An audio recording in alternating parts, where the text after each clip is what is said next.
Ну а сейчас Александр Рыбак, кого присмотрел на поющих городах, норвежский белорус, почему на Евровидении он больше не ногой и как пробиться на большую сцену начинающим белорусским артистам. Я думаю, что самое главное никогда не забывать свой талант и свои корни. Я бы сказал, что нужно сначала работать, а потом уже, когда знаешь, что продукт есть у тебя, продукт, который публике будет интересен, вот тогда можно постараться его показать всем. Ну, вот такой способ пробиться на музыкальный Олимп, как участие в шоу «Поющие города». Телевидение – это очень сильная медиа. Я думаю, что всякий талант всегда дойдет до тех, которому нужен. Я уверен, что сейчас после финала какой-нибудь продюсер заметит этого парня, потом другой хореограф увидит, что эта девушка очень красиво танцует, потом другая девушка красиво улыбается, вот она моделью станет.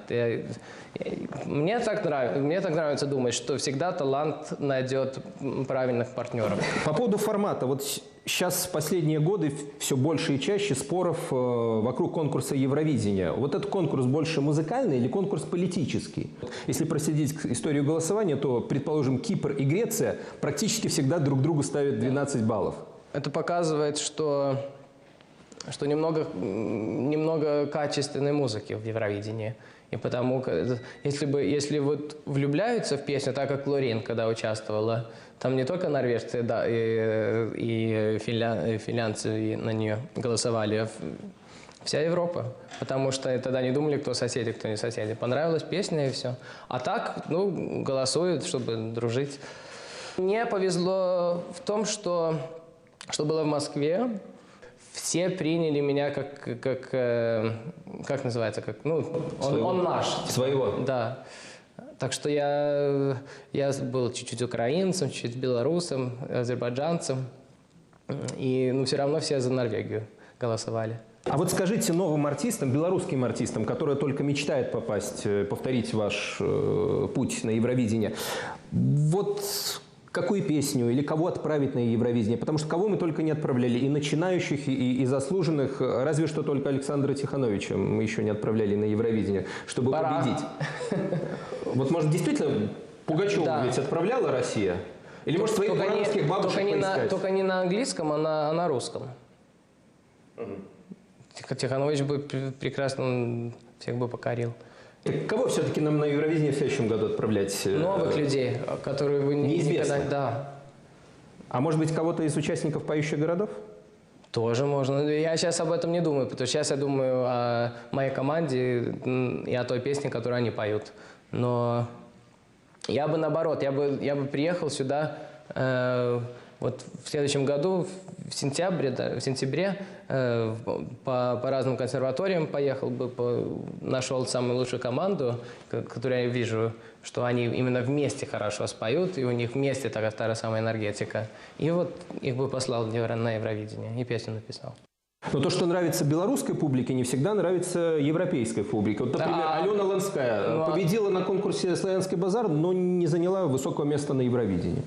Не знаю, как раз о Ланской многие хорошо говорили, отзывались. А вот почему белорусам удается победить на детском Евровидении? У нас не одна победа, целых два первых места и несколько вторых, третьих даже, да? А вот во взрослом нет. У вас очень много красок, и мне это очень нравится, потому что я большой ребенок. И потому вы детские Евровидения очень часто выигрываете, потому что детям нравится то, что искреннее, то, что краски, а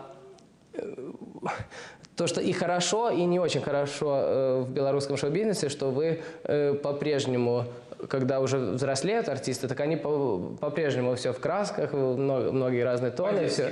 Да, и мне это нравится, но, к сожалению, многим странам нужно все очень такое форматное, очень все современно. Самое главное, чтобы мелодия, история и все, что на сцене видно, чтобы все совпадало.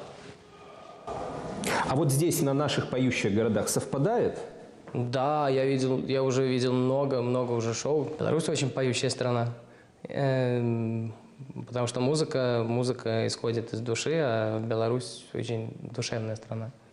Ну и в принципе же белорусский язык входит, по-моему, даже на втором месте, кажется, по лиричности, мелогучести. После французского, если не ошибаюсь. Я не знаю, это твои слова, но я очень даже верю в это, потому что так же, как английский, где все очень ра-ра-ра, так же белорусский очень мягкий, плавный язык, гораздо мягче, чем русский. Ты написал, что из детства пронес через сердце песню «Куполинка». Действительно так? Ну, мама мне пела песню, когда мне было 6-7 лет. А слабо на скрипке мотив «Куполинки»? Ой, подожди, я никогда не играл, я же всегда пою ее.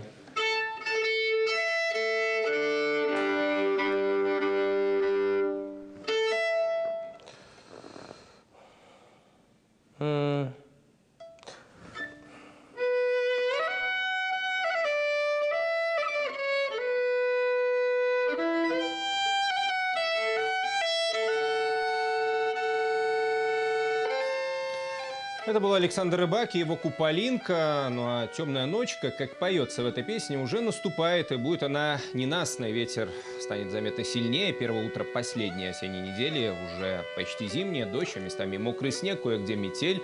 Почти везде гололедица, да еще и дневной туман. А все потому, что температура воздуха то в плюс, то в минус. Дальше больше, к середине недели и вовсе похолодает. Но до Нового года остается всего лишь месяц. Таким были эти 7 дней, как будут развиваться события, покажет следующая неделя. И всего доброго.